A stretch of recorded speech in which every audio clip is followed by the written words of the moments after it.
લૂંટેરી દુલ્હનના કિસ્સાઓ સતત વધી રહ્યા છે। ચોક બજાર પોલીસે લૂંટેરી દુલ્હનની ધરપકડ કરી છે। એક યુવતી સહિત 2 લોકોની ધરપકડ કરી છે। મહારાષ્ટ્રના બોઈસરથી બંનેને ઝડપી પાડ્યા હતા। આરોપી રેખાબેન અને તેના બંનેવીની ધરપકડ કરી છે। મળતી માહિતી મુજબ આ ગેંગ દ્વારા સગાઈ કરવા માટે તેમજ ફૂલહારથી લગ્ન કરવા માટે મળી કુલ રૂપિયા 1,30,000ની રકમ લઈને ફૂલહારથી લગ્ન કરી ફરાર થઈ ગયા હતા। આરોપી વધુ પડતી બોઈસર અવધનગર વિસ્તારમાં આવતી હતી। તે વિસ્તારની ચા નાસ્તા તથા કરિયાણાની દુકાનવાળાના વેશમાં પોલીસે વોચ ગોઠવી હતી। તપાસમાં ગેંગ દ્વારા અત્યાર સુધી 3 લોકોને પિતાની જાળમાં ફસાવ્યા છે। પોલીસે તપાસ શરૂ કરી છે કે આ ગેંગમાં બીજા કેટલા લોકો જોડાયા અને કેટલાક લોકો સામે ફરિયાદ નોંધાઈ છે તે તપાસ શરૂ કરી છે। હાલ પોલીસે આરોપીની ધરપકડ કરી વધુ તપાસ હાથ ધરી છે। દુલ્હનની ગેંગ ઝડપાઈ છે, શું છે હકીકત? આની અંદર ચોક બજાર પોલીસ સ્ટેશન ખાતે એક ફરિયાદી ભાઈ આવેલ હતા, જેઓની સાથે એક બેન હતા રેખા દેવી કઈ અને એક એના બનેવી કહીને આવેલા હતા। એ લોકો મળ્યા હતા અને એમને લગ્ન નતા થતા એટલે એવું કહેલું કે અમારે તમારી સાથે લગ્ન કરાવવા છે।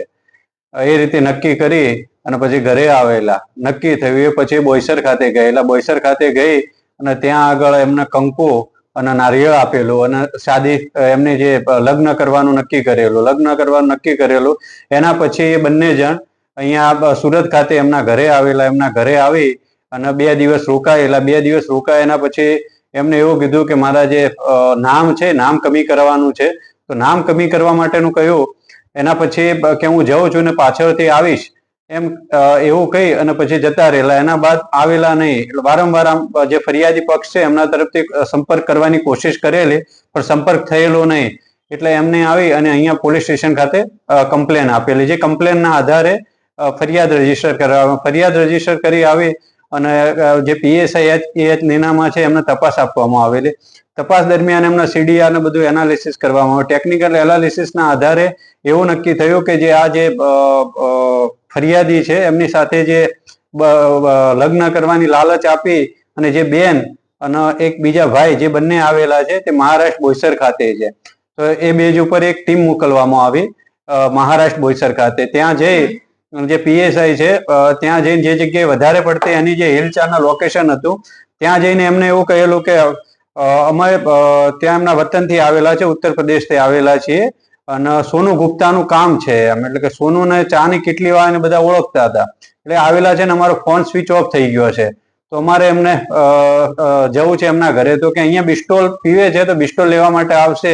ત્યારે PSI નીનામાં ત્યાં આગળ ચાની કેટલી ઉપર ત્યાં આગળ ચાનું કામ કરવા, ચા ઉકાળવાનું ચાલુ કરી લીધેલું। એ સમય દરમિયાન એ ચા બિસ્ટોલ લેવા માટે ત્યાં આવેલા। એટલે ચાની કેટલી વાળાએ કહ્યું કે આ ભાઈ સોનુ ગુપ્તા છે। એટલે જેવા છે PSI પકડી લીધેલા અને પૂછ્યું। એના પછી જે બીજા રેખાદેવી ત્યાં હતા એમની તપાસ કરી, તે મળી ગયા। એ બેજ ઉપર લાવી અટક કરી અને આગળની કાર્યવાહી કરવામાં આવે છે। સાહેબ, ઘરમાંથી કે રૂપિયા બી લઈ ગયા છે આ લોકો અને પોતાના કેટલા લોકોને શિકાર બનાવ્યા છે આ રીતના?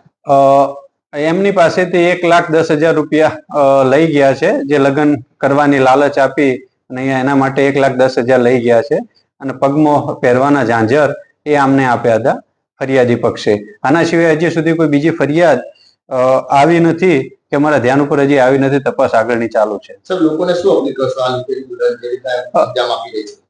લોકોને કોઈ પણ આવી રીતે જેના લગ્ન થતા નથી એ લોકોએ પહેલા તપાસ કરવી જોઈએ, એનું બેકગ્રાઉન્ડ જાણવું જોઈએ અને લગ્ન છે રજીસ્ટર કરાવવા જોઈએ। ખાલી ફૂલહાર કરી અને એવું માની નથી લેવાનું કે આ લગ્ન થઈ ગયા છે।